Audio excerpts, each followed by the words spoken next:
my name is Mike Hurst from Highland Farm, and today I'm going to talk about fall needle drop. The fall needle drop happens to all evergreens, regardless of what kind they are, and usually it's found on the interior part of the tree, such as this right in here. Usually, all evergreens lose about 1/3 of their canopy every year. Most people don't see it because it's happening on the inside part of the tree. But regardless whether it's hemlock or a holly, a cypress or an arborvitae, a spruce or any of the pisceae, they all have this fall needle drop.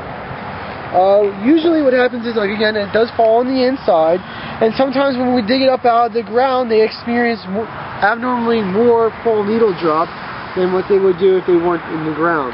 This is due because of the stress they have when they get dug up out of the ground. Since the roots have been cut when we dig them, there's not as many roots in the ground to support the foliage up top, so that the plant does not get as much water as it normally does. Therefore, the plant has to get rid of certain parts of the tree, and that's usually the interior parts. You can look at that and say, oh, it's very bad, my tree's turning brown, but it's actually a good response. It's better than having a part of the tree or a branch die off or any, like, all the lower parts dying off. It's much better than that. When a plant looks at itself and sees which part it can get rid of and which part to keep, the parts that it gets rid of is the interior parts, because it does not get as much sunlight, therefore it does not photosynthesize as much, and it doesn't create as much energy as the parts on the outside. The parts on the outside also are much more important because they are continuously growing, and they're going to be the parts where the new growth comes in for next year. So when you see fall needle drop, it's nothing major. It usually happens right after transplanting, especially in the fall, and you don't be too alarmed by it. It is a natural phenomenon, and that's all evergreens have. And sometimes it can be quite severe and scare someone, is correct, Mike? Yeah.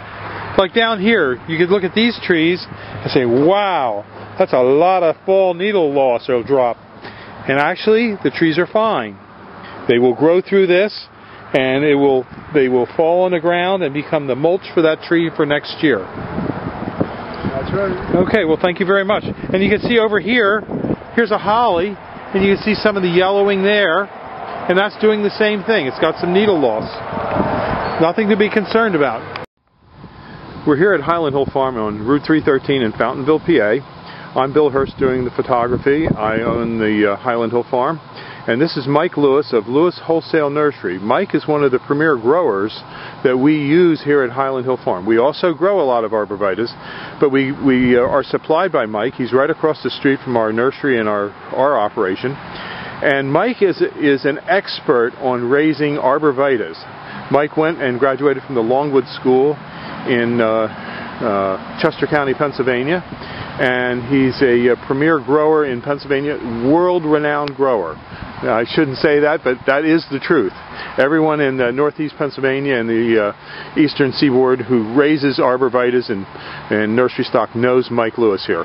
So he's well known, and he's going to talk to you today about arborvitae trimming and how to trim them properly. And these are small arborvitaes, a Zebrina, green giant, and an emerald green. Okay, Mike.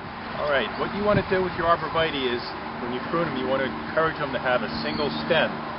Just one stem coming up out of the middle, like right here. What you want to do is knock back some of these extra stems. Here in the Northeast, we get a lot of wet, heavy snow, and if you have too many stems, they have a tendency to pull apart. Most of the time, they'll spring back, but sometimes you might get some breakage. So what we like to do is take the head shears and knock these tips back just a little bit, which will encourage a fuller, fatter plant, as well as keeping it up into a single stem. In school, we were always taught, when in doubt, cut it out. So you always want to, don't be afraid to take a little bit of foliage off the tree. Here, none of these plants, branches will come up into a single stem anymore, or into a multiple stem. You cut them back, this stem will dominate. Here on the green giant, we're going to do the same thing. This is a fairly full plant, so we're just going to tip it back all the way around to make a nice, fat, heavy plant. On green giants, we get a lot of vigorous growth, so you always want to make sure you just knock your tips back just a little bit, because they'll stretch out because they grow so fast. On the emerald greens, it's a much fatter, fuller plant, so you don't have to shear them nearly as hard. Just tip them back, go around the plant, and again, you have a couple little stems developing here. Just trim it back, so you just have one stem coming up to the top, and that'll make a nice full plant, which is what you want. Okay. That's it. Have a good day at Highland Hill Farm. Okay, thank you very much, Mike. We'll see you.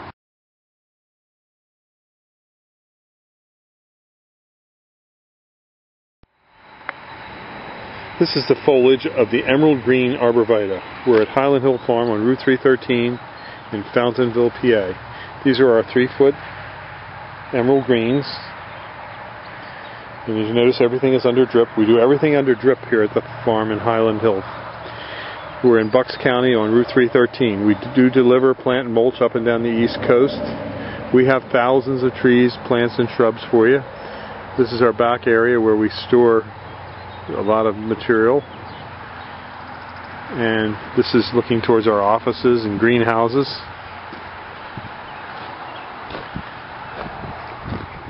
These are Leland cypresses. The emerald green is a great plant for creating a barrier. The problem with the emerald green is it is not deer resistant. It'll grow to 10 to 15 feet with this real beautiful emerald green colored foliage. Give us a call at 215-651-8329 for your tree and shrub needs. Thank you. This is Bill Hurst. Or see us at seedlingsrus.com. This is Cameocyparis gold mop. It's a deer-resistant plant that's used along walkways to hide utility boxes. Nice, bright, golden color. It's weeping in form and habitat. It can get to be a couple of feet high and wide, usually around 3 to 4 foot tall and 4 foot wide. And since it is deer resistant, it's a great choice for urban areas where there's a lot of deer and you want nice color in your yard. We sell a lot of different kinds of trees and shrubs here at Highland Hill Farm. These are our Crimson Queen Japanese maples. They have nice red foliage, but the gold thread cypress has a beautiful golden foliage. And it's nicely offset by the red of the Crimson Queen. We're here at Highland Hill Farm on Route 313. We specialize in a lot of trees, plants, and shrubs. We do a lot of windbreaks and barriers. We're located on 313 in Bucks County. Our website is seedlingsrus.com. We have a couple hundred acres here in Fountainville and a couple thousand acres in Bradford County. Our website is seedlingsrus.com and our phone number is 215-651-8329. Thank you. This is the foliage of a Helleri holly. Helleri holly is a green evergreen that grows about a foot high, maybe 2 foot wide.